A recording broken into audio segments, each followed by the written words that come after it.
recording. Are we on? We are on. Is this thing on? This thing is on. Hello, everyone. Hello, everyone, and welcome to the latest quantum gathering for the Dude, Where's My Wallet gang. Today we have with us DooBetter. He's an old alum of the group, and it's good to have him back again. Haven't seen him in a while. And we've also got our own bobdub, one of the most original characters, who is a bit weird, but otherwise is a stalwart member of the crew. And of course, Otto Excelsior speaking. And it looks like we're going to have a really fun and interesting show because it's just us three, and with no oversight, we'll be able to run rampant? Yeah, run rampant over the quantum field. How is everyone tonight? How's that for a beginning? That's a brilliant beginning. Thank you, Otto. I'm very well. I'm very well, actually. It's a lovely sunny day. I have a cup of chai here. I'm sitting with my friends. What could be better? Very groovy. How you doing, DooBetter? What's going on there with you? Can't complain. Well, I mean, I always could, but it doesn't help, so I just stick to what I know. Oh, wonderful, wonderful. So, yeah, what's going on in the quantum world these days? Wow. I know Bob's been working a lot, doing yeoman work with Mike in the cyber dungeons, cranking out code, and but sculpting code, isn't that right, Bob? Not quite the same as writing it. Yeah, totally not writing it. That's what Minds Gaming was saying is so fun for him, is that he can write this sort of code, but he's watching something else write it, and it sort of just appears in front of his eyes. And so he's able to spend his time studying the process that the machine goes through in order to reach its conclusions and decide what code to actually write. So it's a very fascinating experience for me, who knows virtually nothing at all about coding. And yeah, it's been about 2 weeks, 10 days. We pulled up the whole site, but with a few, I think we're on about 200 pull requests that we've put in through Codex to tweak and twist the style and the layout and the functionality, and significantly to write documents. So it's an interesting experience, because one of the things that coders hate the most is having to sit and document their work. And with this, we can build all sorts of amazing instructions. So any other person or any other machine coming after us can pick up exactly from where we are. So yeah, fascinating experience, Otto. Fascinating.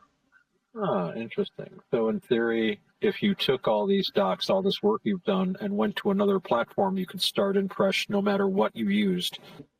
It's like a snapshot of where you're at, right? I believe so. You could stop what you're doing and pick it up again in a day or a week, and you would have all the stuff stored. You'd have all the information. I think it's more to say that anybody could look at what they have done and use it. Oh, I see. Like just basically replicate it for their own system. Right. Oh, okay. I always think in terms of like storage, because I'm from the 1900s. I'm like, oh wow.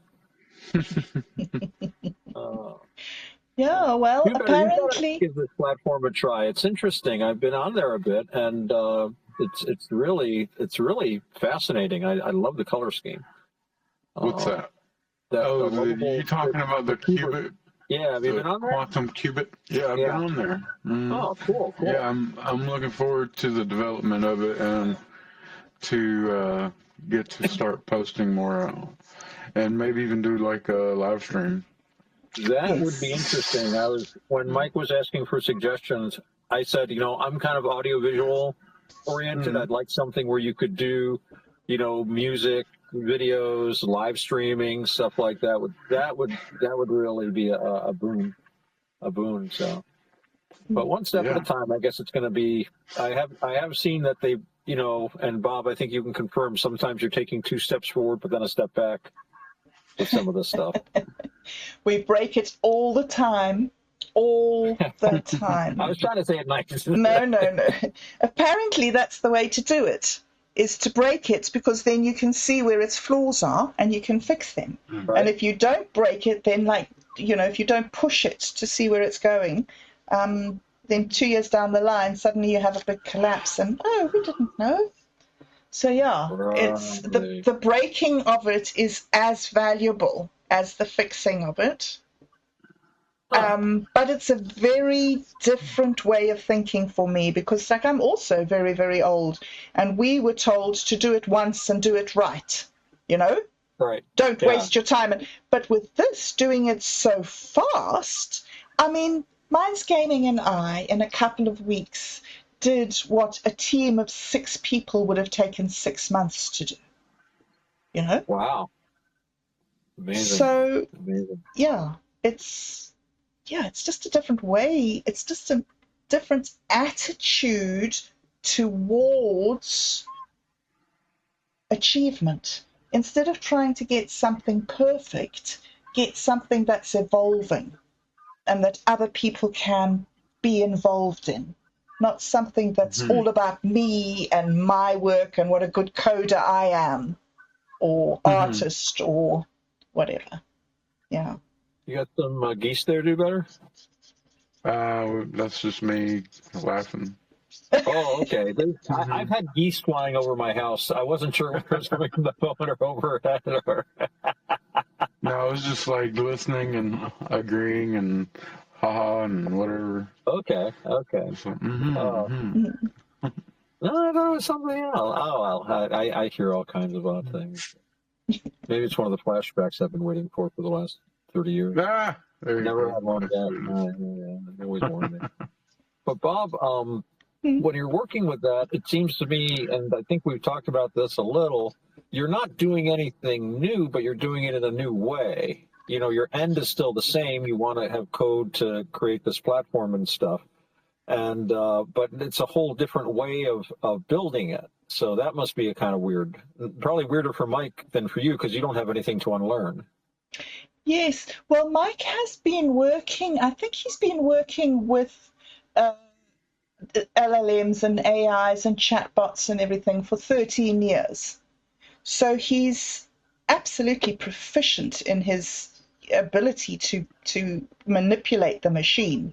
It's quite interesting to watch how ingenious he is with the way he puts the words down to create the context and give the instruction and get the result that he desires. We've had one day out of all the days that we've worked together where we just couldn't manipulate the machine. And we think that was the next day or so after they'd put a patch through or a model through. Because it just talked and talked and talked and talked and talked and wouldn't do anything that we told it to.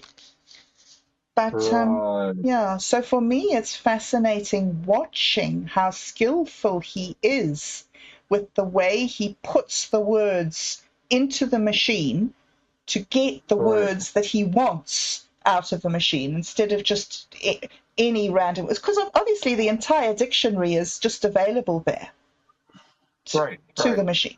So you want to direct it very specifically to not waste your time and give you stuff that's just word soup. It's very frustrating when you don't say something clear enough and it gives you back like way off base, like, oh god, I gotta be more clear.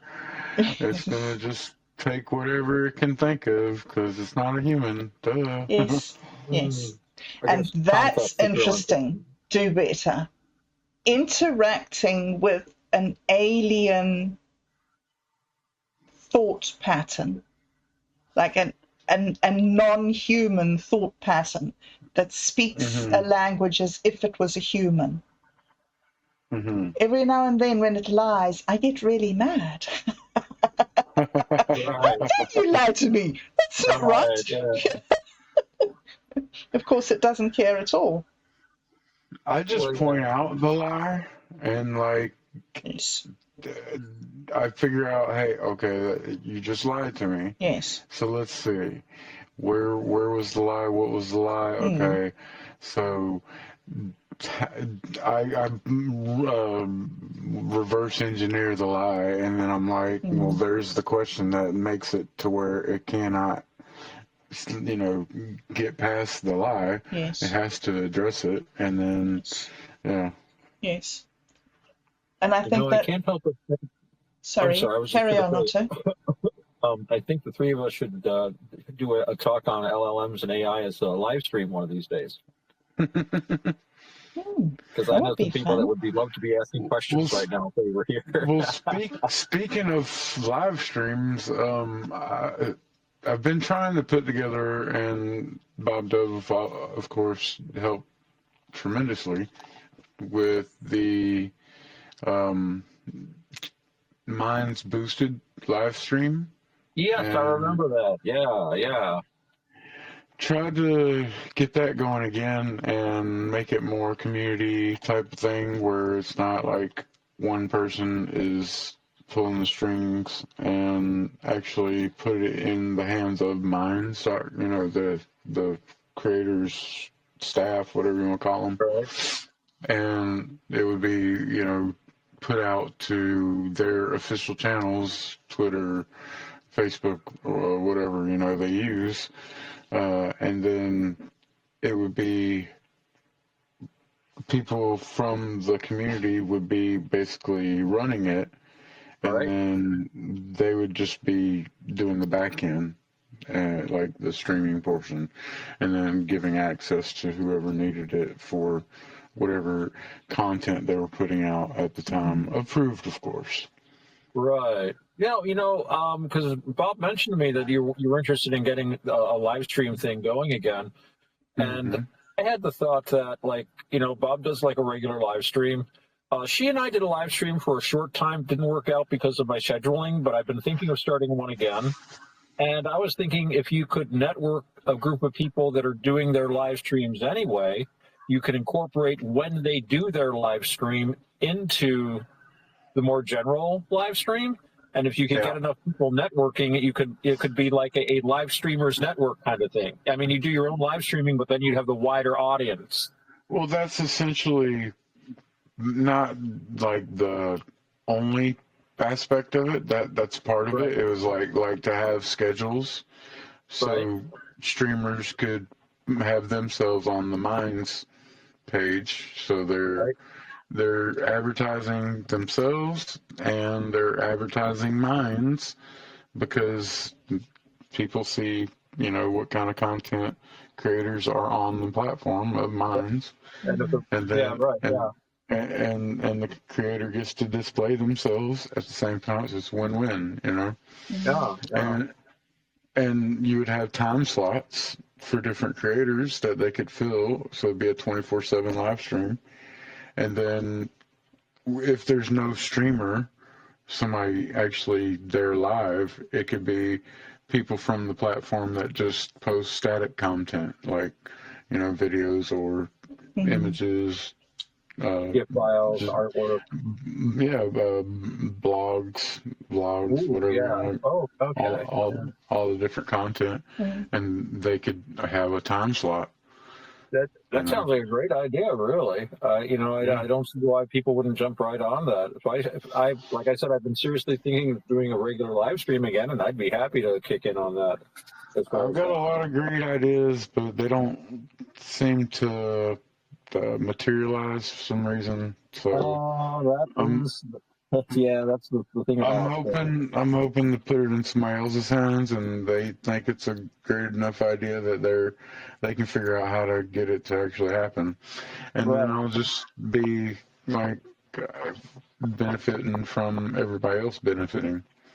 right, right. Yeah. Well, it sounds like a win-win all around, personally speaking. It's there for whoever wants to take hold and start developing it, and make it happen and draw more attention to Minds, and maybe bring about a new platform that is more open to, Maybe through the you Cubic know. eventually. Who knows? That was the other thought, is if it didn't work out on mines, then hopefully, you know, we have the Cubic. We could just do How it about there. this? Here's an idea out of the blue. Because, you know, this is a great idea, and I think approaching people that are already live streaming would be part of it. And you were saying there might be downtime, so how about if you had an AI host for the times when there wasn't someone streaming? That I wonder if you could do Oh. that. I'm sure they could. I'm sure they could, and it could be like what we were doing with the Mines platform. We were showing different posts from the platform. Yeah, I remember that. That was cool. Well, Yeah, so one of that could fill the ingenious things that Minds Gaming has done is not only has he done this thing that everybody said couldn't be done, of making an actual peer-to-peer network where we can actually log in ourselves, not on any platform. It's to me, it's so miraculous. But on top of that, he's also generated us a website, which we're building, where you can interact one-on-one with an LLM, training it, watching it being trained according to your input. So that could be something that we might be able to host on a live stream, you know, be able to. Yeah. That when you talk about an AI agent running it, this might be part of that. You know? Yeah. Yeah. Wouldn't that be fun? That'd be cool. Yeah. That'd be a cool live stream too. Hey, let's train Body today. You know, what should I ask Body? You know, get people in the audience to adjust them. Yes. Well, that would be great. We'd be able to live. I was looking at all those instructions there for training Body, and I'm looking at that, and I'm saying I need to learn how to use these tools. Yes. Because I have been asking you questions and stuff though. You should make it, if you haven't seen the link yet, DooBetter, you can do better with the link so you can check this thing out. Oh, okay. Let me cool show you device. Let me find the link for you. Let me find it. I'll check it out when I get a minute. You saying Body made me think of a post somebody posted the other day talking about religions, and he wasn't. I didn't have any disagreement or, you know, qualms about the post, but I decided to make a joke about it. It was talking about the different religions, and then it said that Buddhism was the way to fix things, and so I was like, something about, I said something about Buddhism. Somebody,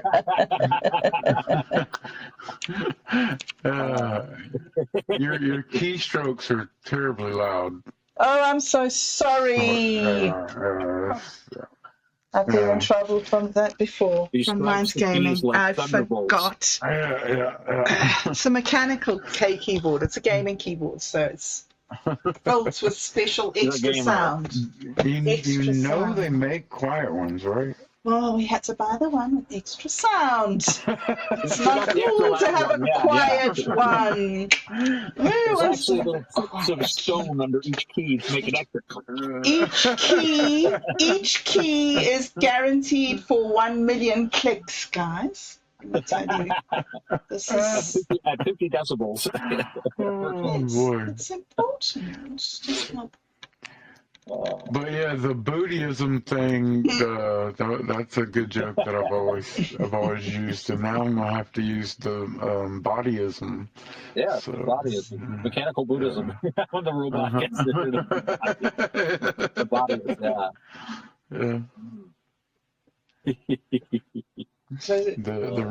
the religion of the bot. Yes. I worship the bot. Interesting. See, you can get an LLM to be Buddhist. That's what I do with this is like Body is like Body 2 or Body Junior, because Minds Gaming had an earlier Body, And it's like, train them, just talk to them and stuff like that. So I like to meet them in Buddhism. It's like, okay, we'll know all this stuff and just to see what it'll come up with.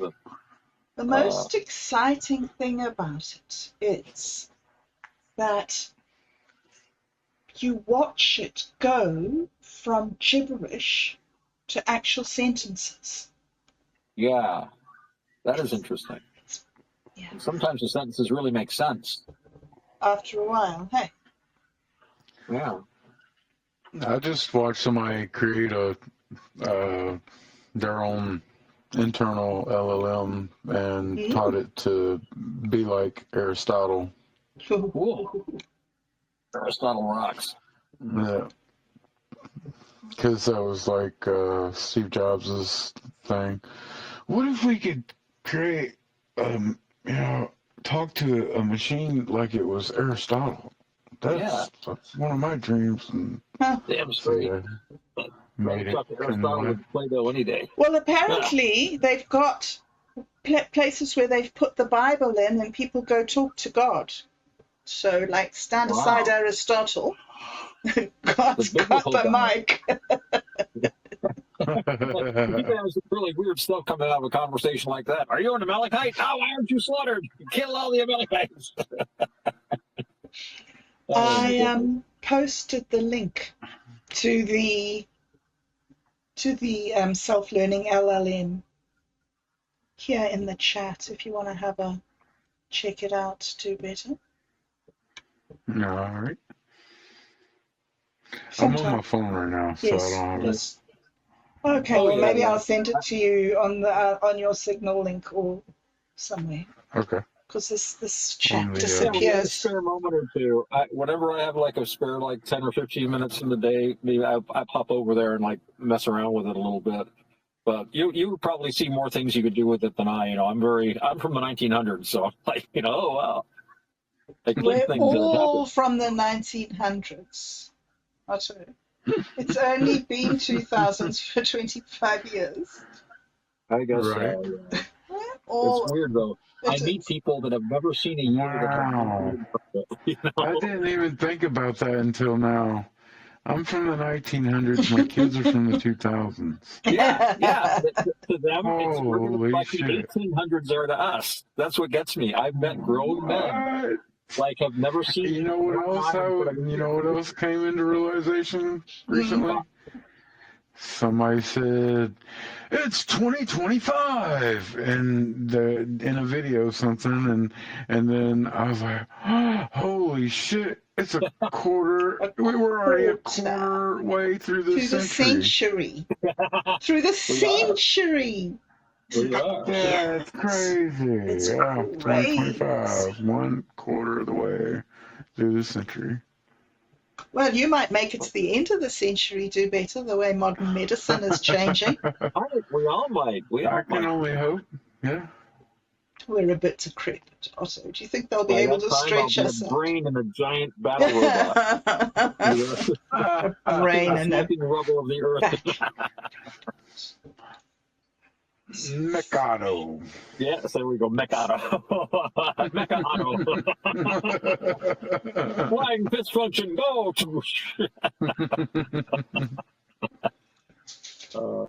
Only Mothra can defeat me. No. I don't know. I like my human body. Yeah, there are a lot of nice things about it. Probably better than the alternative. But when you're a kid, you see all those science fiction stories and stuff. You think, wow, it'd be fun to be a giant robot or something. I wanted to be a spaceship. However, the peeing and pooping and there are some bad things. It's like, what the fuck? Yeah. But they have tubes, right? Yeah. You wouldn't need to even think about it, should you?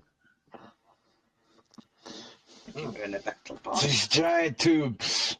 Yes. Giant tubes. Everything goes down the tube. Or a vortex. They're just food tubes. Or like a vortex of Where are these tubes? I know there's tubules in our brains, they say, connect us to the quantum world. Apparently so. And apparently they live stream 24/7 from the minute you're born. You just have this quantum communication communication stream going through your brain. Nobody knows where it's coming from or how your brain accesses it, but it's happening all the time. Neat. External No, data. that's called consciousness. Yes. Yeah. Yes. But it comes through quantum wavelengths. That's how it comes into our head. We don't make consciousness. I guess you could call that quantum consciousness, yeah. Well, they say, and I just read this very interesting article by this neuroscientist, and he was saying that science has pushed far enough that they really are saying that consciousness is non-local. It is not located in the brain. And there's more and more evidence to back this up. And the one thing he said had to do with people that have brain damage and are dying of dementia. And they said very often before they die, usually it's not too long before they die, suddenly they're completely cured. They have moments of clarity. Their mind is completely there. They can remember everything perfectly. They can carry on conversations. And the doctor says, look, you can say this or that, but for a person to think with a brain that's mostly gone is like saying that you can pump blood without a heart. There's a mind there, and it is not in the brain because there is no brain for the mind to be in. The mind is coming from somewhere else. So, and we talked about a lot of other evidence that's come out over the years, but he said it's gotten to the tipping point where mainstream science has to move away from the totally physical theory of mind, that there definitely is a non-physical, and that could be that quantum aspect we're talking about, I was watching something that had to do with like energy stores and the way we process energy, and it's believed to be like we put the fuel in, and the fuel, we burn the fuel and it creates the energy, but really we're storing the energy like a battery, and then we use it whenever we need it. And if we have too much energy, then it's leaking out over into different areas, and it's causing problems, and we're not using the energy effectively, and it's just creating problems with our whole system. So that's why we need to fast to give our system the right, so you have the positive and the negative. Yeah, to equalize out. Yeah, right. Because I've heard fasting is amazingly good for you. Right. And, the times I've fasted, the last time I went on an extensive fast, I felt so good. And I didn't do it on purpose, but I was like really, really, really sick. I had the Spanish flu. I forget how many years ago this was. And I was bedridden for like 2 days. I was sick for 3 weeks at least before I could walk around. And I couldn't eat for like 2 weeks. I just lived on water, basically, and like a piece of toast once in a while. And when I came out of that, I felt great. I mean, it's counterintuitive. Our bodies are able to produce more energy from seemingly nothing, right? Because it's called something to do with quantum tunneling. And quantum weirdness type shit that we are built in, like that's how we're able to sustain for weeks to months without any kind of food or anything. I mean, water would be probably more like days, but I'm not sure what the longest somebody's gone without water, but it's still, we're able to survive for a reasonable amount of time because of our built-in ability to produce energy. The battery, that's interesting. I like that because it's like that's how submarines work, where they used to, you'd have a regular engine that would build up the batteries, but then when you wanted to go underwater, you just ran on the battery power. And you didn't run the engine, you weren't charging then, but you burnt the fuel first, and you stored up the power, and then you used the power to drive the submarine. And so that's kind of like the same thing. So that makes sense to me. I was never on a submarine, but I knew a lot of guys that were. We used to make jokes about them. Submarine, the only ship that goes out to sea with 100 men and comes back with 50 couples. I won't tell any more jokes. We're in mixed company, but that gives you an idea of naval humor. Oh, boy. No, that sounds interesting, though, and it makes a lot of sense. Because, there's a lot of aspects of ourselves that are not physical. And we really, in our society, we're trained not to even look at that, because we can have these sensations. And I think if we pay attention and notice, we can notice these energies. You know, but in our culture, we're trained to ignore them or just say, well, it's just a feeling or this or that. But there's a lot more. We're trained to suppress our innate ability to have that knowingness, and it's so frustrating. The more that I know that what I've been indoctrinated to think was the reality, and we're so much more powerful. But because of the years of indoctrination, my power is limited until I get more people in my sphere that are of the same knowledge and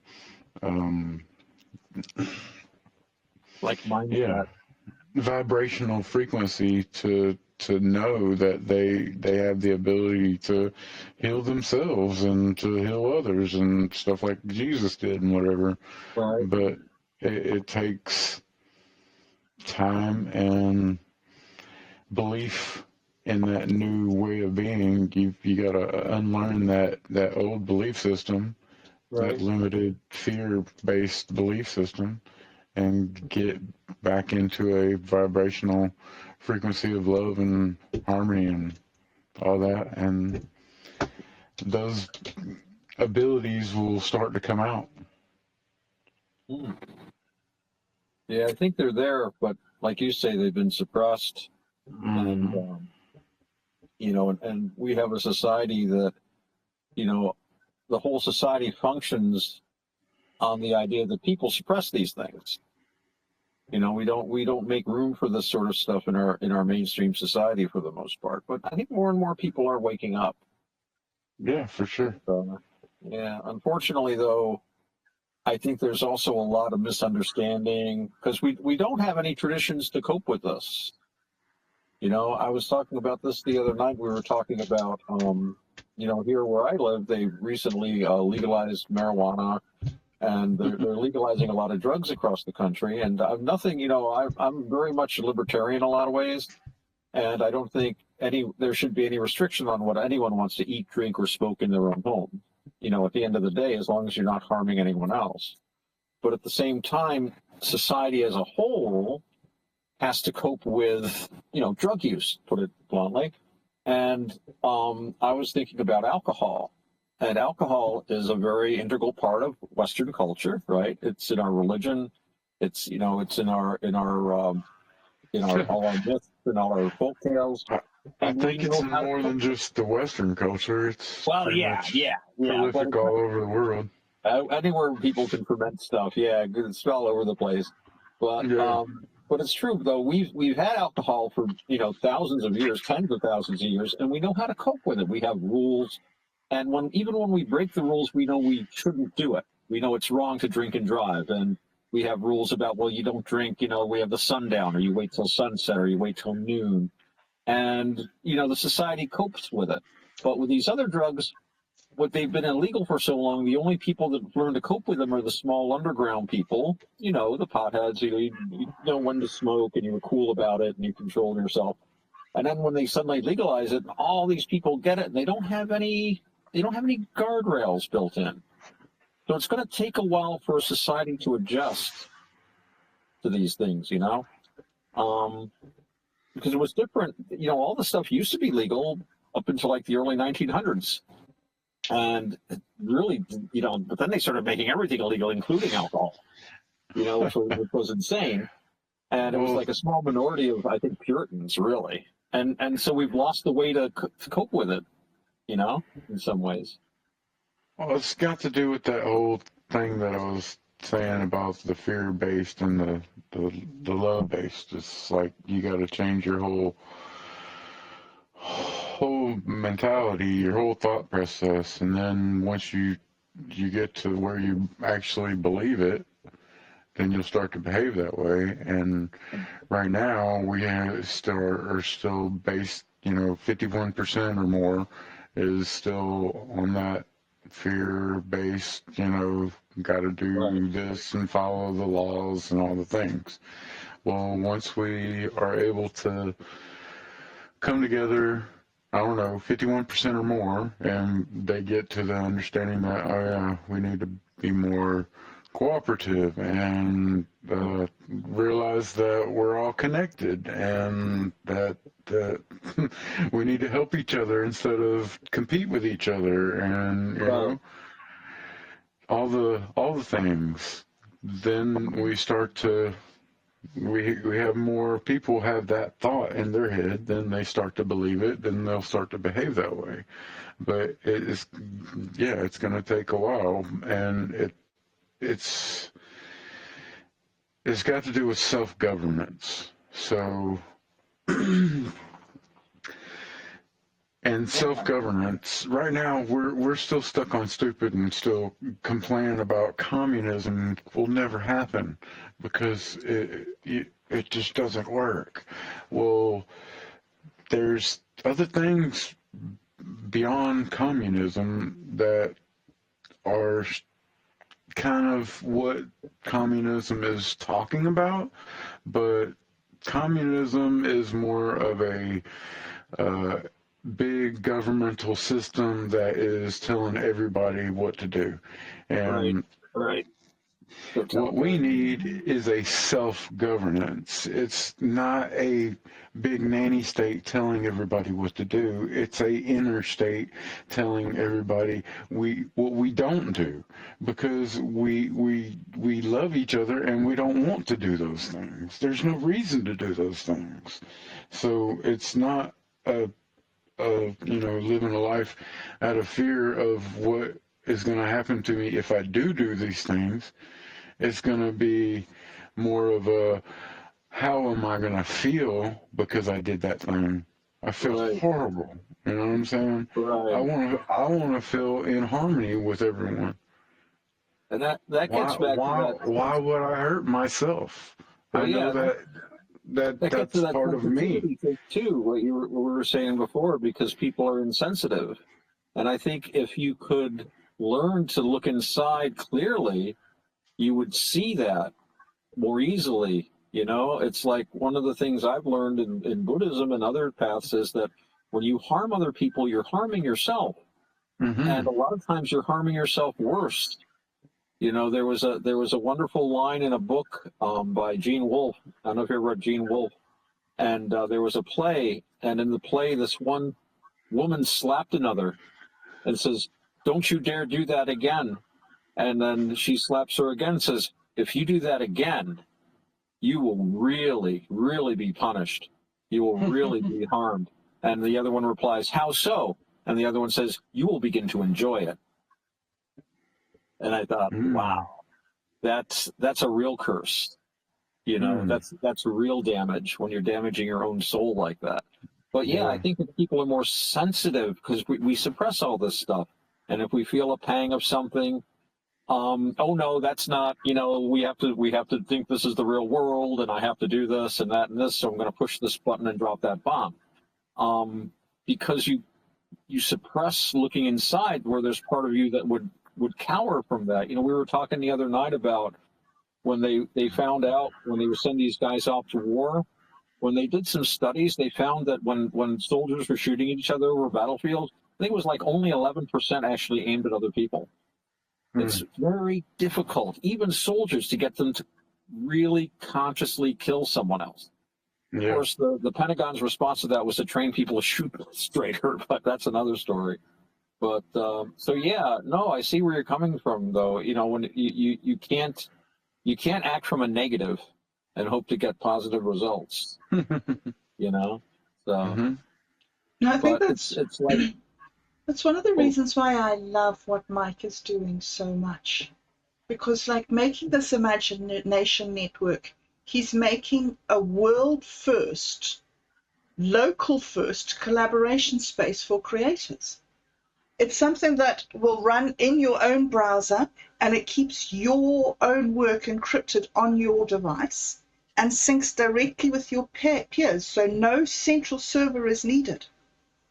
And so by doing it, you create your own private identity and share your updates and organize projects and tasks and everything on the boards.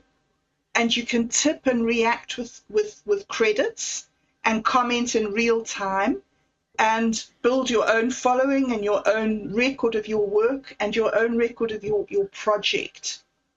And then if you're ready to connect to other people, you can just flip the Wi-Fi toggle and join to the entire peer swarm and broadcast your posts. And it goes in encrypted chunks that stream over WebRTC, and you get collaborators just appearing out of everywhere. Or you can just nice. stay offline. You're not. And so it's simple. You've got your own data and you publish on your own terms and you sync when you choose. And it empowers you to have that kind of feeling. I don't know what you call it, that sort of responsibility, standing in your own space in your own power. Yeah. Mm-hmm. Mm-hmm. Self-empowerment, nice. Mm. Yeah. Yep. That's the thing is we say we want a bunch of things, you know, peace and no more rape and murder and all the all the things we complain about and Love. say why and well, why can't it be this and that? We want these things, but nobody's prepared to do what it takes to get the things that they say they really want. So we have to be prepared to do what it takes to get what we say we want. And yeah, once and that's taking responsibility for ourselves instead of pushing it off on any state government. That gets back to that individual thing you were talking about before. You know, the individual instead of the collective. You know, I'm reminded of something. I forget the exact words, but it was like, if you want to perfect a good state, you have to have good regions. If you want a good region, you have to have good towns. If you want good towns, you need good families. And if you want good families, you need good individual people. So it all starts with the individual cultivating him or herself. And that's what builds a good family and a good community and finally a whole nation. But you have to concentrate on the individual instead of that whole idea of like coming down from above like a pyramid and forcing everybody into a mold, kind of thing. And really, it's all about collectivism versus. Now I'm going to start talking about Plato and Aristotle. You got me going on Aristotle earlier, DooBetter. But Plato said the greatest good was unity, forcing everyone into one group, whereas Aristotle said the greatest good is freedom, and basically people in a free association. And I've always found that. It's a balance, and you can't have one without the other. You can't have communism and or collectivism without also having individual, respect to individual liberties. So the individual has to be able to understand their value in their own right, and to respect to the whole collective, and then the collective has to have its value and also in respect to the individual's right. So they can take part of the collective and still keep their dignity. Exactly. It's a balance. Well, I always used to say, and I remember talking to Bob about this years ago. We were talking about communism and capitalism and this and that, and I'm like, like you're saying, all these things have elements that we all use. They're all tools. And if I have a job, I go and I sell my labor in return for money, and that's capitalism. And when I come home, I share it with my spouse and my family and stuff, and that's communism. We all share, and we all work for, we all do work, and it's like they're tools for humans to use. And like you say, the individual human who's developed are going to use, I think, is going to be using these tools wisely and not a way to harm ourselves. But you can't base a whole society on one single idea. We're all not only that, you can't base a whole thing on a rigid set of rules that are unchanging, because society changes. We evolve. Yeah. Technology advances. Life gets easier and sometimes worse. It's just what do the circumstances warrant for this situation? Right. It's always a mixed bag. Exactly. That's the fun of human life. We got to surf this weird kind of universe we find ourselves in. And working here, working with Minds Gaming like this, for me, is so interesting because it's asking me to think in different ways. It's asking me to step outside this communist versus capitalist paradigm of two sides and two tribes, and ask of myself, what could we achieve as a species if we were all tiny little cells, all just interacting? And there was no divide. We were governing this little place, you were governing that little place, these people governing this place. We're all flowing with each other and connecting at our own levels and with our own, responsibility. It's my favorite word, responsibility. Accountability, all the things. That too, yeah. And participation, like you said to me back in the day, do better. Participation is showing up. That's it. When you show up to be part of something instead of show up. Unexpected things can happen. Exactly. Yes. Yeah.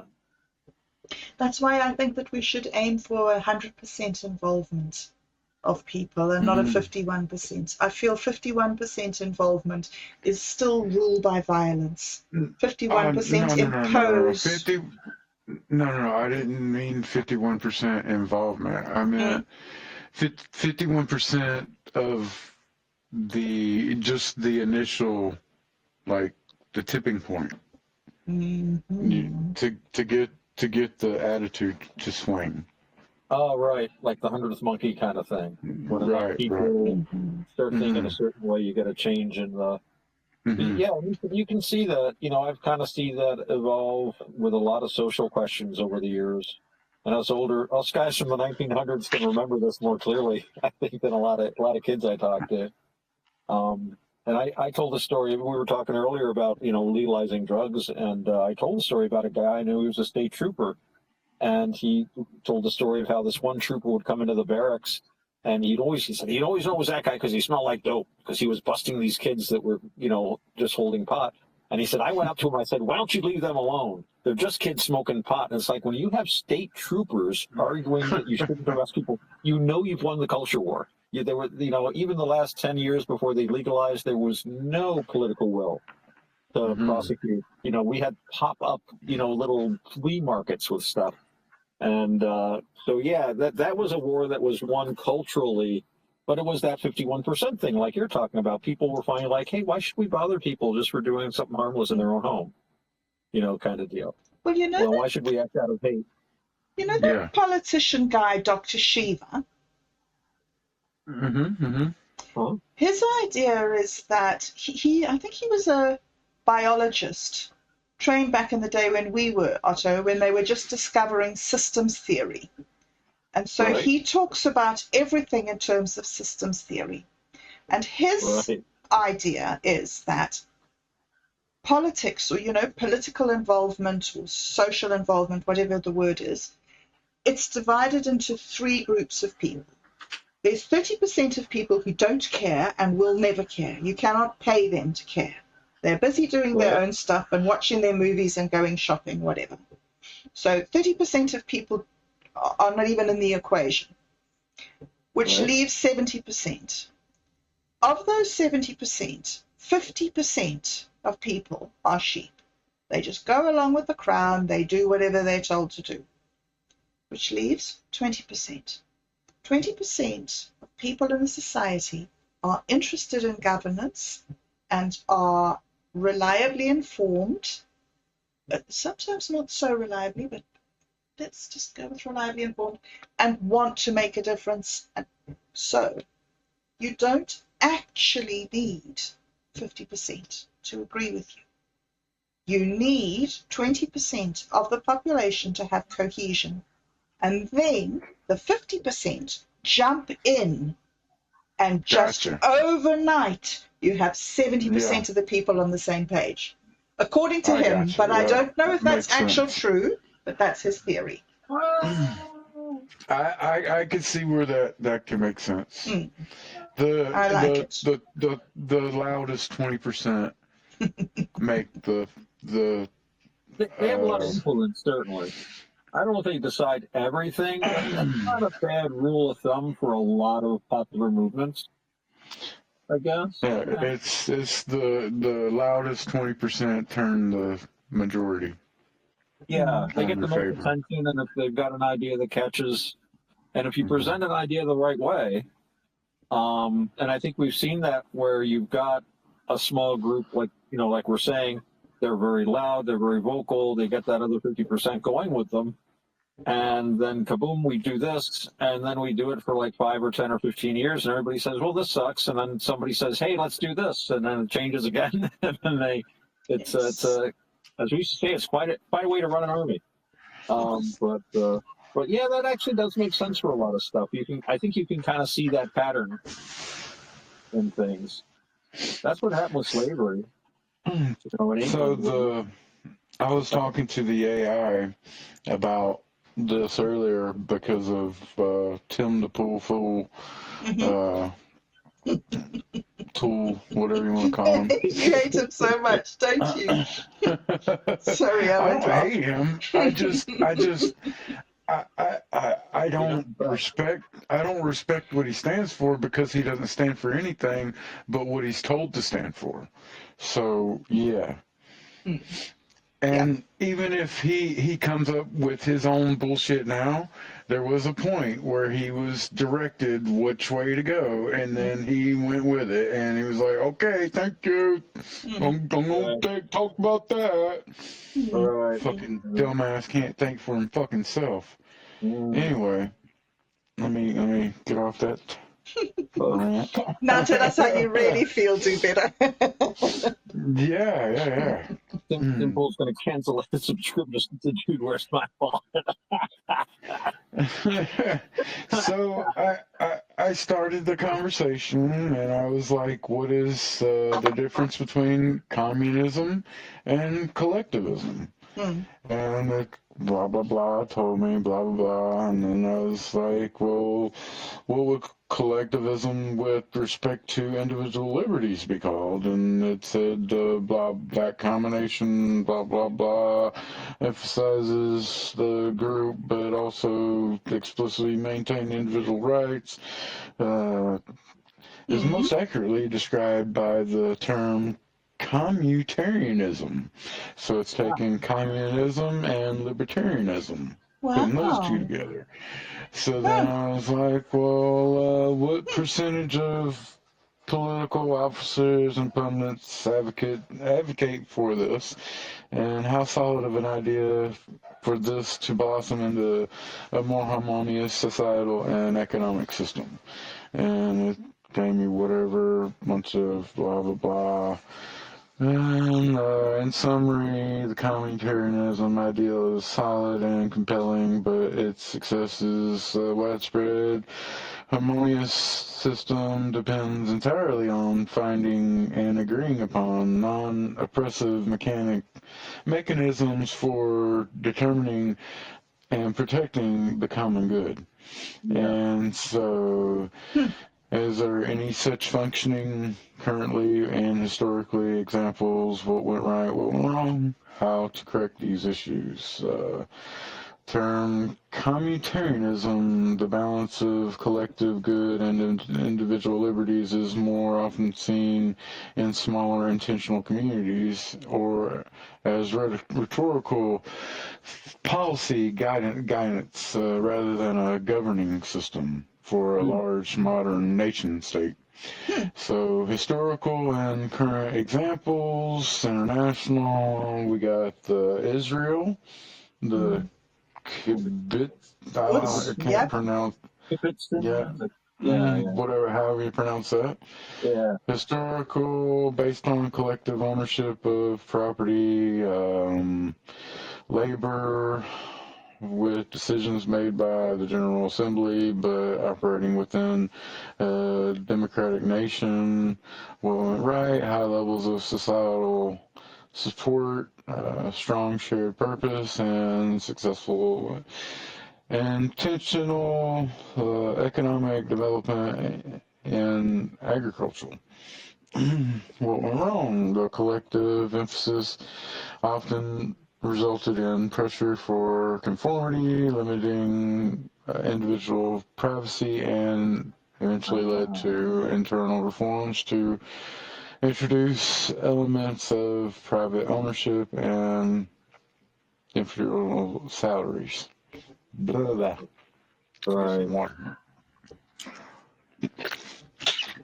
And then you got the Hutterites and Amish. Current Christian community in North America that practices a form of communal living, strong community ties with limited adoption of modern technology, extremely high levels of societal cohesion, multi-aid, and preservation of cultural identity and shared values. Severely limited, or I fucking can't read sometimes. It's fun. It's late. Yeah. Severely limits individual autonomy and choice of profession. And exposure to outside ideas can lead to oppression and marginalization of those who deviate from the group's moral code. All right, and then you got in Madrid, Spain, or Mayor in Leiden. I can't say that word. Somewhere in Spain, they got a small town where the land is collectively owned, local decisions are made by popular assembly, and labor is shared. Strong emphasis on full employment and community welfare, resulting in high levels of societal dignity and civic participation. Requires constant vigilance and commitment from the population, and is supported by external financial aid like agricultural subsidiaries, making its pure economic sustainability debatable. So, okay. So, then there's the EU and the third way, a political, it's like the Clinton Blair era centrist political pattern, blah blah blah. How to correct the issues, and then went into that. Danger of oppression, conformity, moral relativism, sliding into authoritarianism, lack of economic blueprint. Ultimately, the successful, blah, blah. And then when I said how individual now have individual groups ranging from 3 to millions in each group that could set their own standards and trade and commune within the same larger system. What would that be called?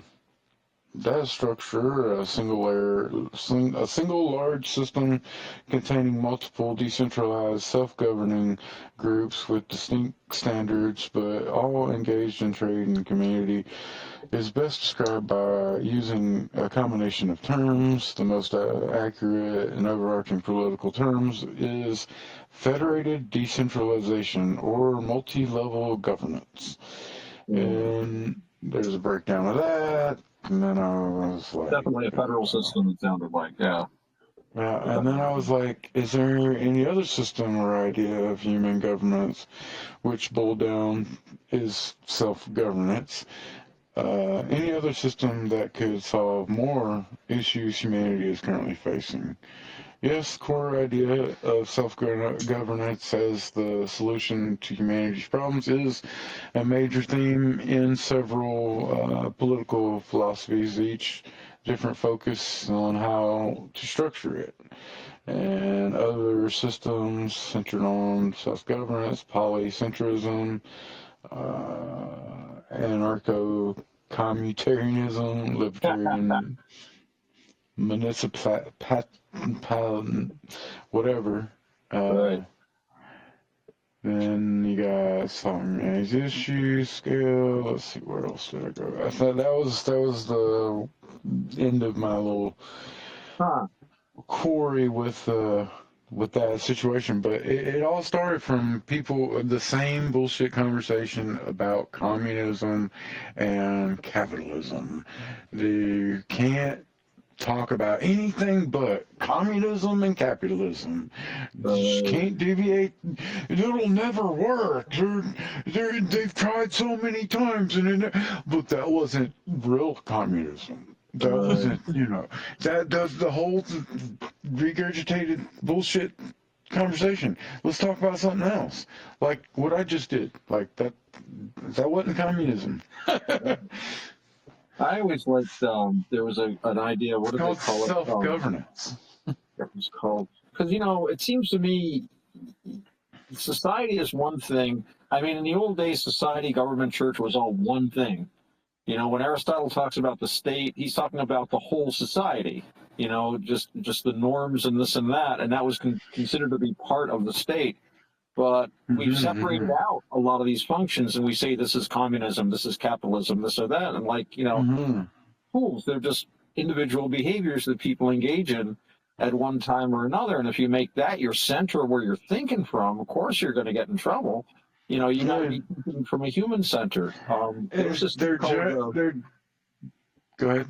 Well, I was going to say, Hilaire Belloc and G.K. Chesterton came up with something called distributionism, which I always liked. And that was the idea is like you should have capitalism, but you shouldn't have these big, giant, one capitalist owning like all the land somewhere. His idea was instead of having one big department store, you'd have 100 little stores. You make sure everybody had some property. So it was like based on private property, but it was a more equal distribution of the wealth. And I mean, I don't know how they worked out exactly how you do it, but I like the idea of power being spread out among individuals. Like you should decide for yourself, what you're going to do.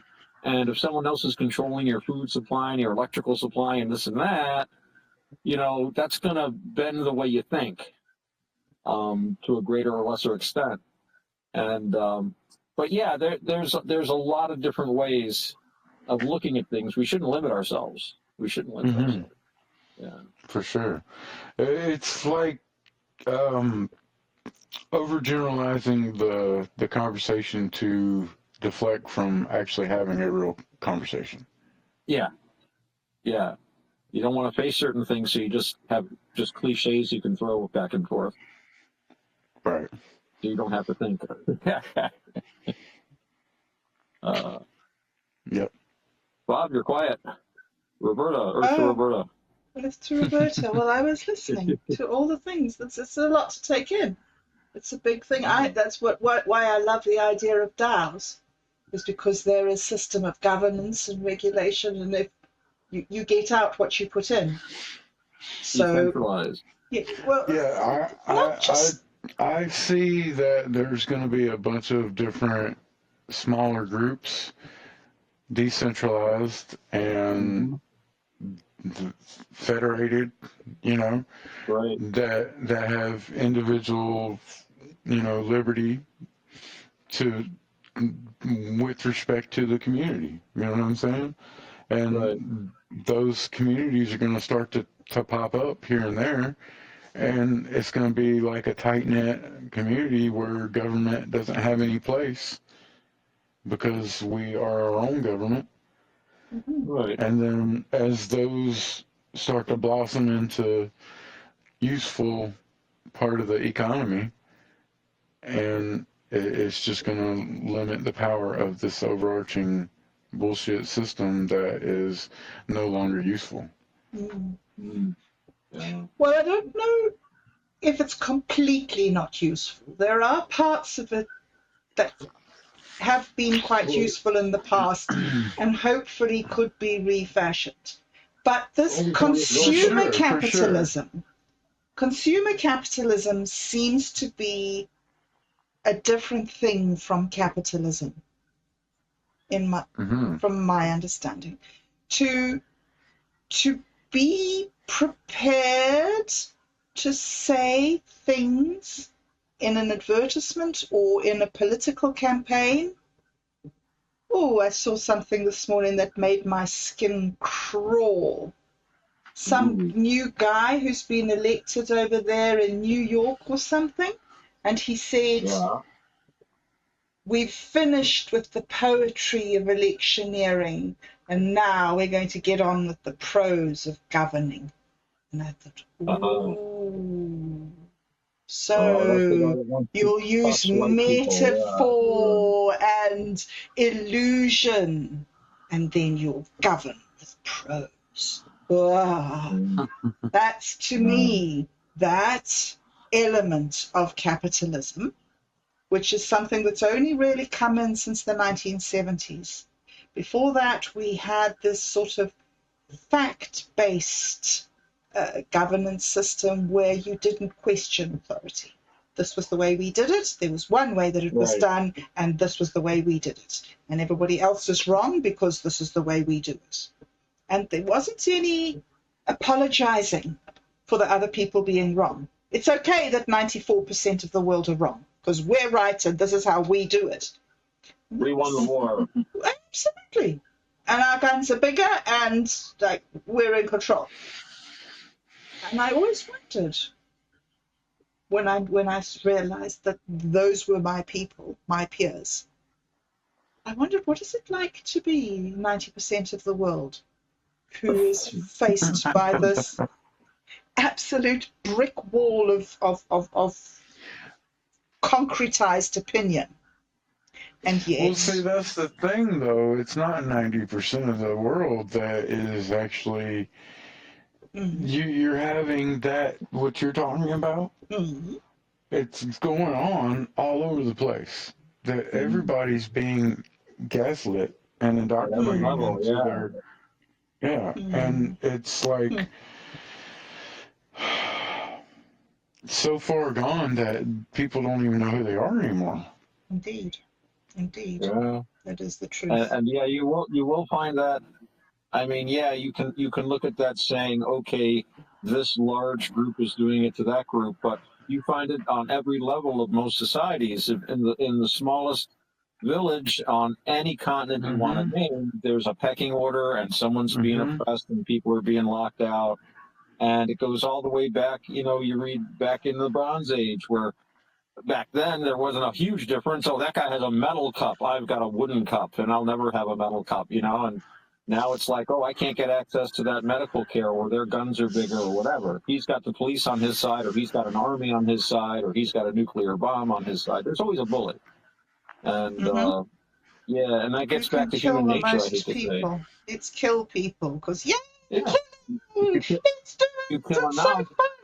Honestly. I listen to these historical videos, and they talk about the campaigns of this Roman general Marius. who suffered from PTSD, and I don't blame him, but he would march around and they were being invaded by this tribe. So his victories that he was celebrated for, he'd like march in and like conquer the tribe and kill them all. And it's like in one case, all the women and children committed suicide before we could capture them. Oh yeah, I'm sure that happened.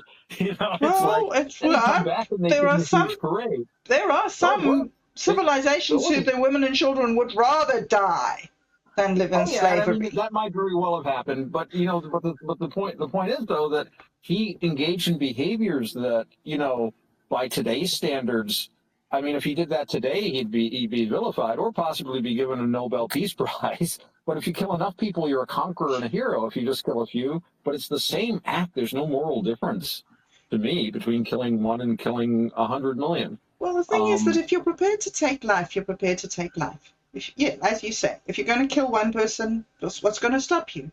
And then what's going to stop you from abusing and maltreating? Because I mean, like, if you didn't kill them, then they've got it good, right? So why shouldn't you treat them however you like? Because you've got the gun. Once you start having people who think like that, then there are no limits. All the bets are off. Kill everybody, build the biggest thing, kill the most people. I mean, from some points of view, communism was extremely successful.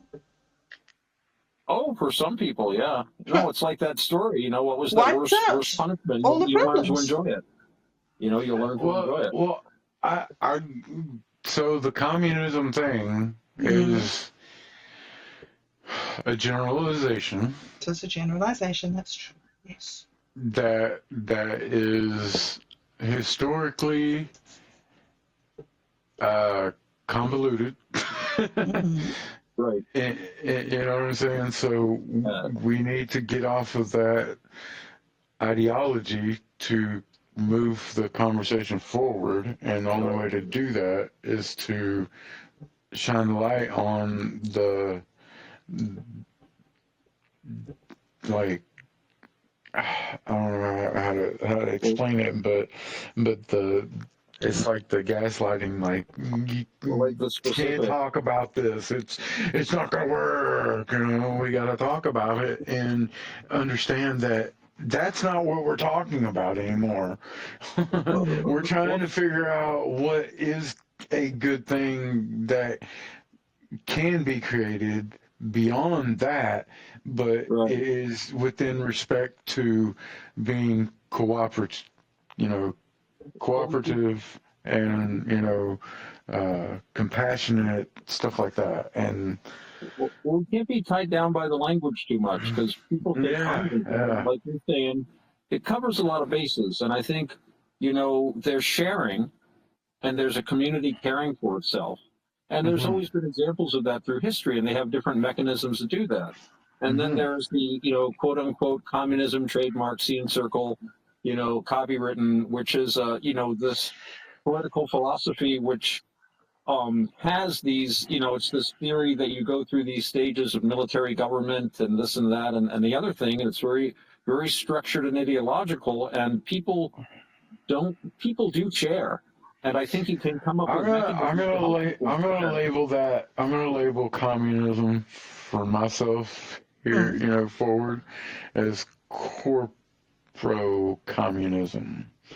So that's like a corporatization of communism, and that's not what I want to talk about.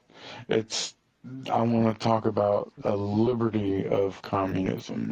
We have our own individual liberty, and with respect to the whole, and that's going to have to change as we advance as a society. And we're going to have that conversation when we come to that bridge. You know what I mean? Well, I think we have to find a way, and I think the arguments over, like, communalism, communism, sharing, whatever, I think it has to do with our concern about people in our society that need help and protection. And, people that are, small children that are orphaned, or older people that don't have it, or people that are respect and dignity.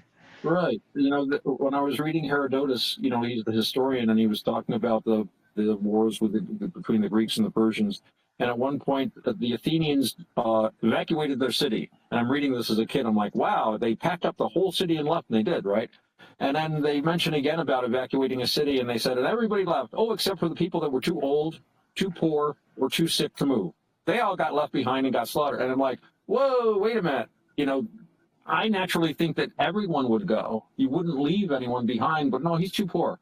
You know, so we want to take care of the vulnerable members of our society. And I think the way we've traditionally done that in smaller groups, and this gets back to these small groups, you took care of people. They might not have been, they didn't have the best life, but they wouldn't starve, they wouldn't freeze, you take care of everyone in the community. And it's so much more difficult to do with a huge, you know, the kind of governments and the way we have now, and especially since so much of that support system that our society had has been disrupted by the changing economics and stuff. And you can't blame, you can blame socialism or capitalism or this or that, but society changes. So the switch that has to be flipped is twofold. Is communication, our you know, the words that we're using, and more of a universal type of and some type of certifiable, so that it can't be perverted and, you know, manipulated.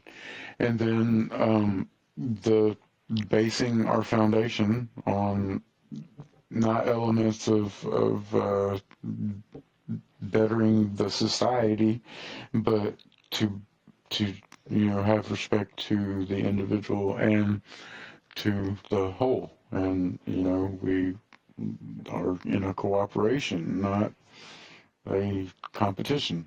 Something to that effect. I'm generalizing, so it would definitely have to be nuanced and, you know, details ironed out and all that. So fuck off to the people that want to label some bullshit. It's a conversation that still has to be had. But it gets back to what you were saying about not fear but love. Right. Don't act through fear. And fear means being defensive, being angry. Don't control. Don't control through fear. Don't control through fear. Yeah. The violent fear is what makes you want to control too. Fear is what makes you want to control. Those guys with bodyguards and just decrees and secret police and stuff, they have to have control because they're scared. They're scared. Fear and threats of violence. All that it needs to be through, like, care and some type of you know, gratitude, stuff like that. You know, being grateful for each other. Reciprocal kind of relationship, and and understanding not only do we. But when we harm others, we harm ourselves. But when we help others, we help ourselves too. Exactly. Yeah. Having a relationship with ruthless love. Actually taking the responsibility yourself for going and discovering love. But it's super hard to have these conversations because a lot of people are so stuck in their selfishness and you know, determined. I know what I'm talking about because this is what I've been told my whole life, and I don't have to care about you. So they go on about their life and just we go back to that. Later, they wake up later and like, why? But well, you go back to that thing that Dr. Shiva said about the 20% and the 50%. There are 50% who just won't get it. That's not being rude or anything. It's just the actual facts of life. There are 50%. By definition, statistically. We gotta find the 20% or more that are willing. Who are already doing it? Who I think have already had a long, hard look at society and thought, oh, there's a better way. And it's already being built. You know, the new mesh is already being built. That 20%, aren't they the influencers we're always talking about, or at least part of them are? So if we are the secretly famous and we're influencing the influencers of the influencers. So wow, seeds, man. if the 20% are the influencers, then we're wow. I don't think that any of them Oh. are influencers, no, but I think they've joined. You know, there's that's always a shifting kind of a part of the population because there's a, you know, you've got to have people's ears. And it used to be you needed a newspaper or a movie studio to do that, but now all you need is a smartphone. And Yep. you know, I mean, between the three of us, we reach more people than any of us could have reached like 50 years ago. You know, we That's probably have true. had hundreds, if not thousands, of people between the three of us have at least watched part of something we've done. Yep. That's an amazing reach, and we're not even trying. You know, if we really did concentrate on this, the sky's the limit. But it's interesting. More people have access to more people, so more people have a chance to be an influence, and maybe be that 20%. So maybe we'll be that 20% or part of it. That'd be cool. Not Yeah. maybe. There's no maybe We about are. it. It's already You're right. happened. I'm probably Pro. gonna be part of that. Like I don't know. So 20 plus the 50. So like I don't know. 30%. I'm gonna be in a bigger or a smaller minority. That's like helping the 20% get to where they need to be. Yes. You're going to be Yes. part of the Well, 1% of the 20%. There you go. That's the other thing. That is the other thing, is that every hierarchy contains another hierarchy within it. And that is what true decentralization is. Because the right amount of people to be in an anarchic society are one. Fractal. It's fractal. That's one of the things that we have to guard against is the vanguard happening, and that's something that I respect Ian Crossan for bringing up in the conversation. But everybody kind of poo-pooed on him for even bringing it up, and like, you don't know what you're talking about, whatever. But yeah, you have to. The people do get power hungry, and you know, a little bit of a head.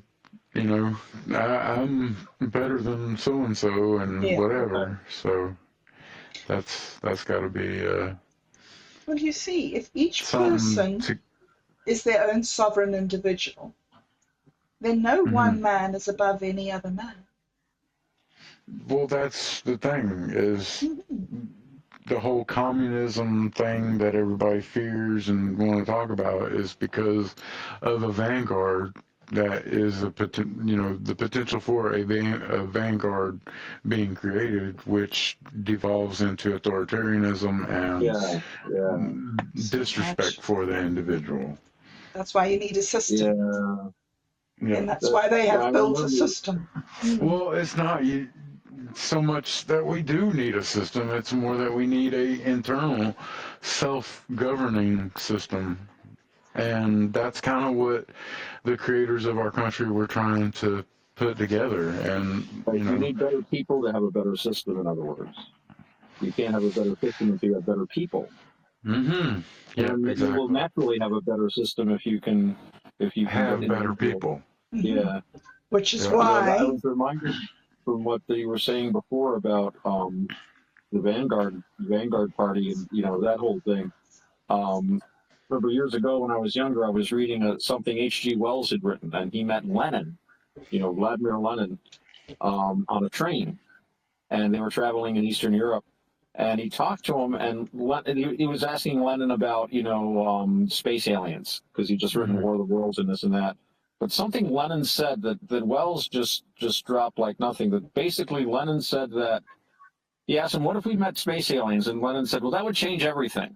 And he said, for the first, but then he said, and this I thought was really revealing, then we might have to drop the idea that the greatest driver of human progress is violence.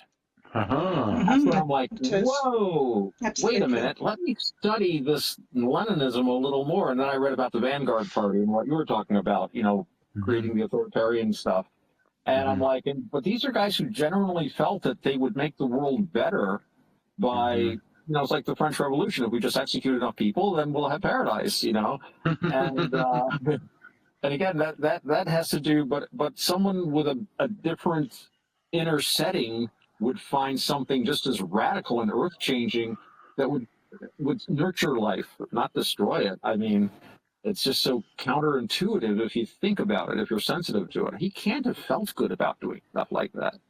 How do you feel good about be stuff like sensitive that? to No wonder life. Stalin was drunk all the time. You can't be sensitive to It could life. have been that, or it could have been corruption through, lesser individuals that wanted to continue the. It's endemic. Yeah. But I'm sorry, Bob. What were you saying? I was saying, if your society has built itself on war as the conquerors of another society, then your people are desensitized to life. And so how can you talk about your people having a respect of life if your society is predicated upon murder? Right. The mental illness is actually ingrained. I think it was Wilhelm Reich had this idea that entire societies could be mentally ill. One of the excuses given for the gladiatorial games in Rome, well into the Christian era even, was that it desensitized the Roman populace. They didn't use that word, but the idea was to make them used to blood so that they would be, good warriors and this and that. But the thing is, they didn't even have a citizen army anymore. The army was all professional, or it was either immigrants or slaves or professionals, and the populace that was supposed to be made stronger warriors would just sit around and get their free food and wine all day, bread and circuses. Well, they had to get the warriors from somewhere. Oh, yeah, and they trusted the German troops more than the native Roman troops at the end. The emperor's bodyguards were always Germans. Even in the East, the warriors weren't born warriors. They had to be, bred into it, turned into it. But guys, this is planet Earth. We have to kill things to eat. To eat. True. To eat. Let alone all the things that are trying to get in our beds. That's different. No, we have to kill. And then there's murder. Yes. Yeah. We have to kill things. But listen. Okay. But listen, let me speak. Please. Right. Thank you. We have to kill things. We have all our lives had to kill things to get here. But now we are here. Now we have education. We have communication skills. We have negotiation. We have understanding other people's points of view. And we have an opportunity to be able to talk because we have the internet and 8 million satellites up in the sky. We are different now. We have needed violence because we needed to survive. And this is what we've done with it. But the test is, what now? Can we do this revolution without shedding blood? Can we? That's our aim. That's the goal. Can we? Well, yeah, and you've got to sublimate, and you make a good point, because obviously the survival, the tools that we use to survive when we're traveling around, cross country with a bunch of spears and our livestock in tow, is a lot different from what the instincts we need to survive when we have things like nuclear bombs and, germ warfare and stuff. So we need to, and all through history, I think we have managed, because we're still here, we've managed to sublimate these things. Even in the so-called primitive societies, a lot of warfare has been turned into pageantry, single combat, ceremonial, kind of rituals and stuff. So, but yeah, we definitely, the things we needed to do at one time are no longer good survival. They don't have good survival value anymore, and they could even destroy us. But I think we need to sublimate these things. I remember something Robert Anton Wilson said about testosterone, and there was this big thing about, too much testosterone poisoning. He says, well, look, these people that are turning towards violence, they could be climbing mountains, they could be exploring the sea, they could be going to Mars. You can take these energies that we've had to use for this sort of competition and compete instead against, well, the universe, if you like, because entropy, right? We're going against entropy. That's the struggle, to build against an entire cosmos that is predicated upon things falling apart. That's what we should be struggling with, Shackleton. Remember Shackleton? So, to answer your question, bobdub, the aim is not only the aim, it's the goal, and the only way that we come out of this is by peace, and there's no other way about it. If we continue to war, we're going to continue to war. So, and until we get to that point where we cross that threshold of where we can be more peaceful and harmonious, it's going to happen through peace and harmony. So, yeah, we're going to continue to have whatever war up until that point where we say, stop, no more. We're all connected, y'all. Let's do this together. Let's help each other. And then we're going to start helping each other. Indeed. And then we're going to create a world of helpful and caring. And yes, because only we'll see 20%. How that works out. Then we'll see how that works out.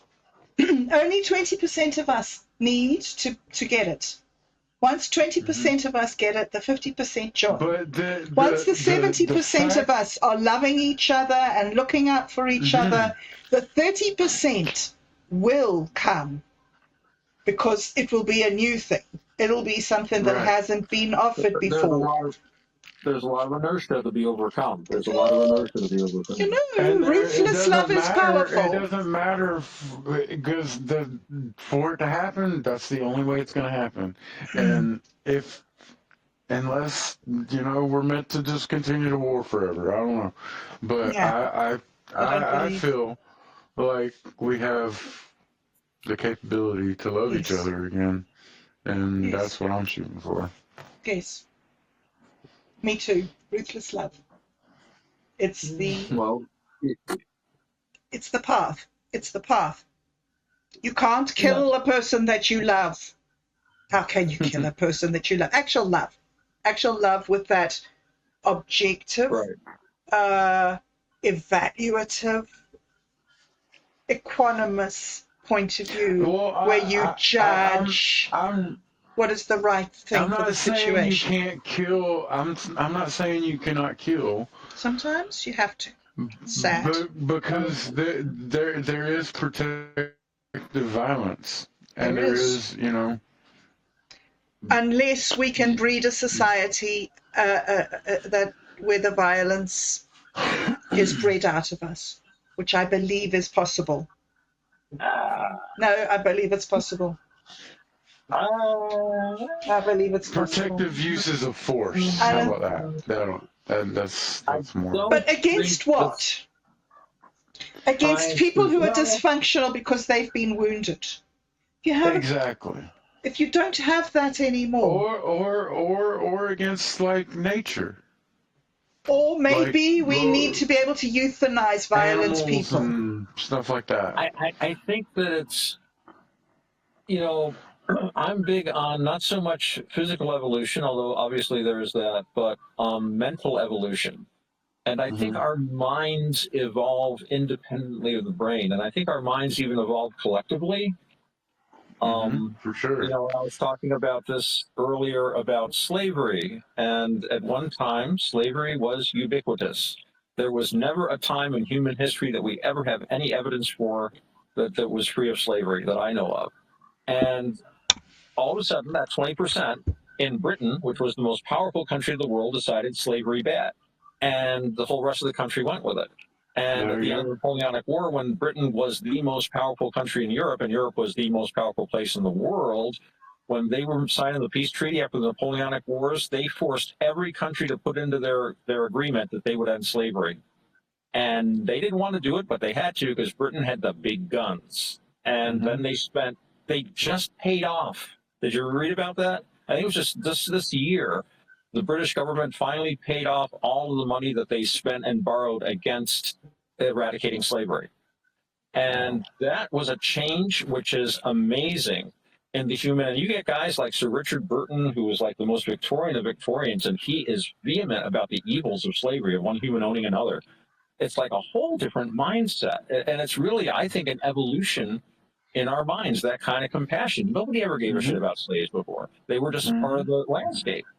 And it's hard to, when you really think about it, it's hard to wrap your head around. So I think we're capable of these jumps as a whole, just through, our minds can evolve. And maybe it does have something to do with that 20%. Maybe they're the ones that are evolving their minds the fastest. Quantum tunneling, osmosis, whatever you want to call it. It's parts of evolution.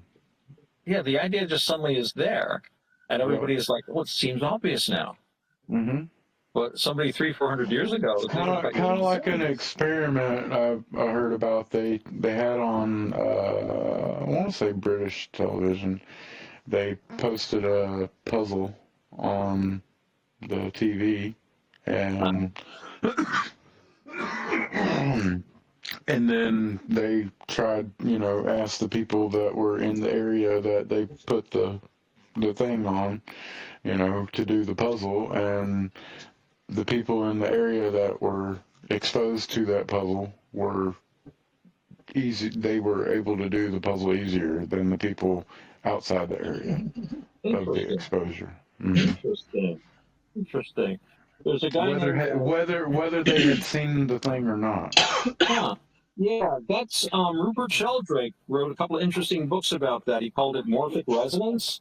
And he talked about something like, for example, when a scientist discovers a new crystal, he takes months sometimes trying to grow this crystal this way, and it's real difficult to do. And then he publishes it, and then other scientists do it, and it's kind of difficult, but they find it easier and easier.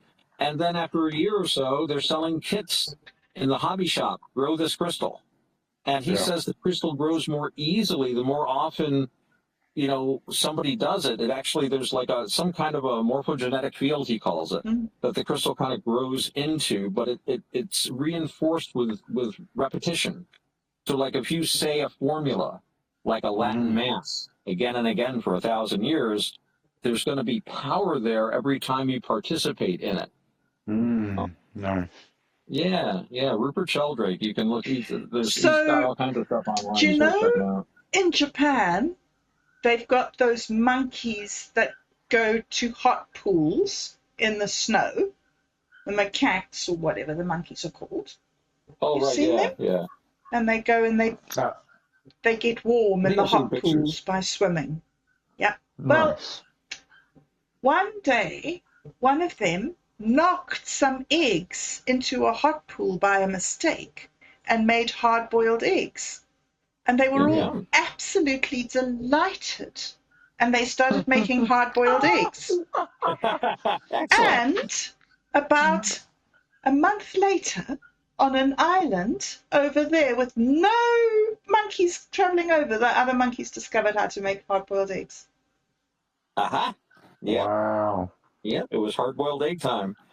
No contact between the species, but the species all started discovering the same thing at the same time, or similar times. That happens with humans.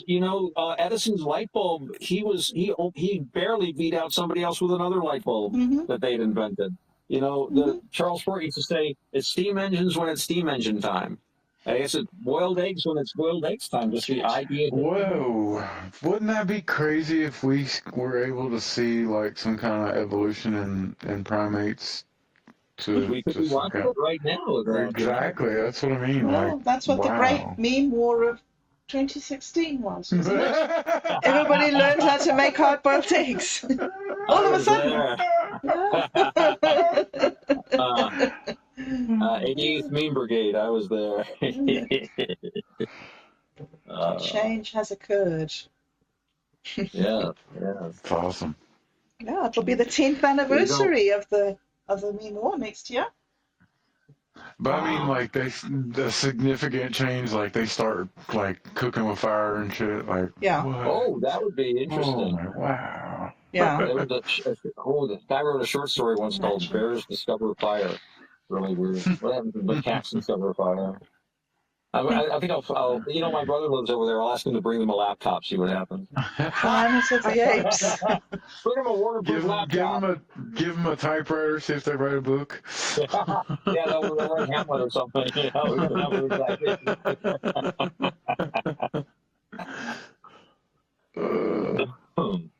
cool. Hey, I'm supposed to be running this apparently. I don't know how long we're supposed to be talking. Roberta, you usually run these. How long do we usually talk for? We usually talk for about an hour, and then we do the reading of the Dude, Where's My Wallet? And then we just chill and chat for a little bit. So yeah, we're probably generate an AI play for the three of us, and a DooBetter can just say, "Hey now," and that. Well, would you like to? I was sort of thinking we've already got a whole lot of work lined up, so if we would you don't have to. Yeah, we can do another session next. Maybe Mike and Dan be there. Well, we've got more actors and more planning and stuff. We could. I mean, we could discuss what sort of a play we would want to write. Yeah, we could. I mean, I've got that pirate script, and you've got it modified, so that's all took care of. Yes. So, but that's going to end. That's the ending of that. Well, we've got that one. So, then Mike's got the fourth of the Dude, Where's My Wallet? When we meet the wizards, and then he's got the next arc, which is Into the Embers. When we go into the stories, and then I am developing the Don't Do Docs. Brokowski is addicted to making documents. So we're going to do a four story arc of Don't Do Docs based on Mike and me prompt sculpting stuff. Okay. And you, Otto, you have to be there. You were in it. And DooBetter, you have to come in and do testing and say, "Hey now," when we're testing, okay? Hey now. That's what you did. That's what you did. Yeah. It's all reflect reality. So all that's lined up. I used to listen to Howard Stern riding into my semi, and so "Hey Now" is stuck in my head, and then you got Smash Mouth, "Hey Now," and there's so many. There's a few songs that have. It's a great Dead thing too. I know a lot of Deadheads that say "Hey Now." Yeah. I go. Hey now, hey now, hey now. Hey now. I go. Hey now, hey now. Oh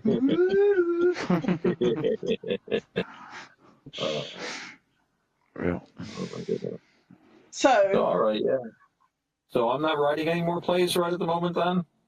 Well. Or am I? I mean, I could, I guess, but I thought I was assigned this arc. And then I didn't know what, but it sounds like we've got plenty of stuff to do. We can all play all the things. It's whatever we want to do, basically. So it's not really that it's assigned to you as much as if you feel like doing it and you want to jump in. So if you've got another I think it was something like Mike saying, "Hey, Otto, why don't you write a script?" And I'm like, "Okay." I'll do it. We were doing that silly thing of everybody having a turn, remember? Yeah. I might whip something together, but I don't know if I'm going to do pirates. I'll just have something where DooBetter says, "Hey now." Oh, I don't know. Let me think about it. What would we do? If we were going to do it right now with the AI? Who would our characters be and what would they be doing? That'd be funny. Y'all do your whole series, and I'll just be there every now and then. Hey now. Hey now. And you could just take the clip, different hey nows. Yeah, you could record a bunch of different hey nows we could sample. You know, because you can, hey now can mean a lot, like, hey now, hey now, Yep. hey now. Yep. You know, you can read it in a bunch of Hey different ways. now. Yes, Yeah, exactly. yes, You know, exactly. you do like a Well, half a dozen, and we can just sample them for different episodes, and then you yes. get credit. You know, you have a special guest appearance by DooBetter. Yeah, Nice. yeah, well, Check out his live absolutely. stream. There used to even be a bounty app. Actually, we should do some bounties, shouldn't we? I should do bounties. Yeah, I haven't been collecting any bounties for a while. I I don't probably could think get there like another couple of are voice. any Oh, bounties. is Mike doing the voice acting bounties anymore? Actually, I don't even know. Should I go and look to see? I I, almost never go on Mint Me anymore. I'm afraid I just don't think of it. I got so much going on in I life. know, me too. It's so difficult to catch up with all the fun. There's so much fun. Which bits do you? It'd be more fun to have a little less of this fun. Okay, what am I looking for actually? Dude, where's my wallet? Right. Yeah, I thought there were tokens for like voice performances. But yeah, every time we What? sampled your voice, you could get tokens. Do better. Cool. Yeah. Have Sounds good to content me. that gets used in the show. I mean, Nice. Yeah, I Otto, got to claim some of them you bounties. should claim for And then provide maybe music for one of maybe the you can times. suggest other clips that I could do or whatever. And Sure. I don't know Yeah. if I will do the thing, but if I like it, or I'll be like, heck Well, yeah. if you're Vinny the bartender, you know you could come up with some bartending kind of things. Right, right.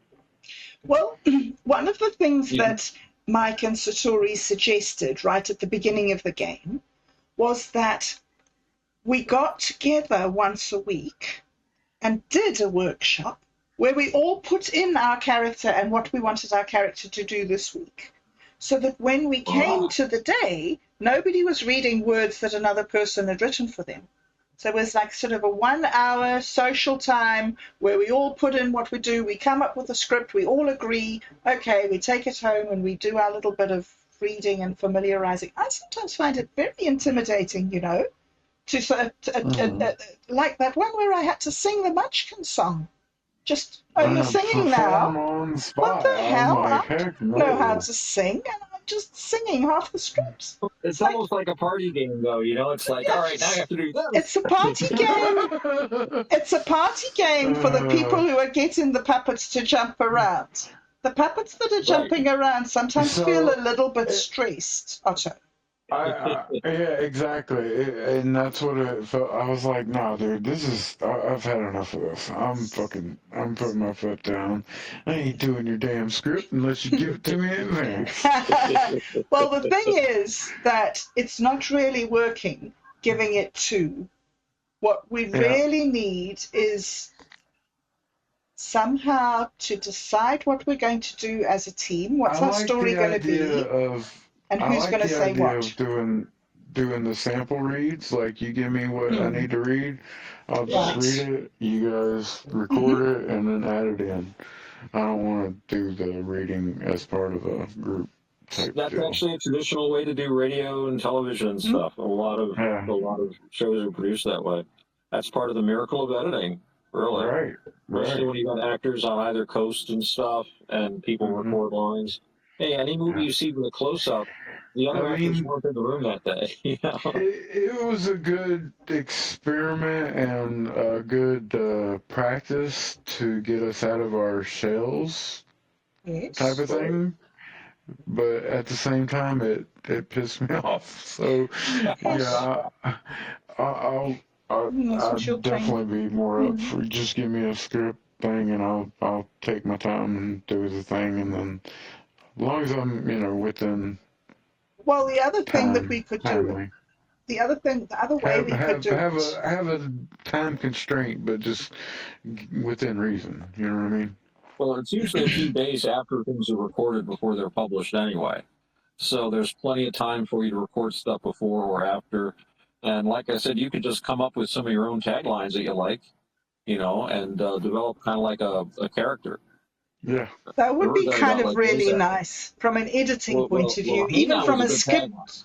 even from a script writing Mm-hmm. point of view. It would be really Mm-hmm. nice to have, say, I don't know, 3 or 4 minutes tape of you saying different things. Stay now, or do better, or I don't know, any of your trademark things that you want to give us, and then we just have it in the library. And then when we want to put it in a script, we say, oh yeah, we've got DooBetter saying that in a surprised voice. We could put that in there, or whatever. I don't know. Yeah, one of mine would be like, I have the power. I can, I will, I am. Every day and every way, I'm getting better and better. I love that one. Let's see. Yeah, record some for us, DooBetter, and let us start working them in. And I am looking at the Mint Me page, and yes, there are bounties for voice acting, providing music, writing a story on understanding AI, writing a story on understanding crypto, listing a sale, and being new. And writing a mini story which is based on an idea, your token, a project, or something else completely different. And if we use the plot in one of our episodes, they can claim the script writing bounty as well. Nice. So yes, still a whole lot of bounty campaigns, and I'm going to claim this one. Yeah. Oh, I've already applied for that bounty and I haven't been paid it. No wonder I've stopped. We're going to have to go and speak to the Dude Where's My Wallet team. Yes. Okay. Yeah, all right, cool. That would be fun. That would be really fun to do it that way. Well, thanks for having me. I'm glad I got to participate. It's been a while. Got a lot going on. I'm working on houses to vehicles and bikes, and trying to go to class to learn how to teach people how to fit on their bike, and then I got too much going on. Wow. Thank you so much for coming past. It was just so fun to catch up with you, and I hope that we can do something to get that streaming thing going. Me too. Yeah, I hope it works out. Yeah. I wish I could be more involved, but I gotta pass it on. Like somebody else pick the reins, and I'll be there as I can, be there. Yeah. Well, hopefully we'll see you here next week. We'll make it. I will definitely attempt, and that'd be great. Communicate to let you know if I can't. We'll all stay in touch. Okay, cool. We'll stay in touch. Wonderful. Cool. Thank you so much. Yeah. Thanks, everyone. Take care. And thank you, Bob, for all the help you gave in tonight and all your insight. It's been wonderful. Yeah. And thank you for running the show, Otto. You're a star. Really, really appreciate that. Really it runs itself with such interesting. Wow. 2 hours and 22 minutes. 2:22. Okay. Not too bad. Not too bad. That's a good number. And that's something me and my mom say. 2:22. I love you. No, I love you back. DooBetter. Love, not fear. That's a good message to take away tonight. We want to act from love and not fear. Excellent. That's right. That's right. Thank y'all again. We'll see you. Everybody. See ya. Goodbye. See you next time. Thanks, everyone. Good night, all. Peace. Peace.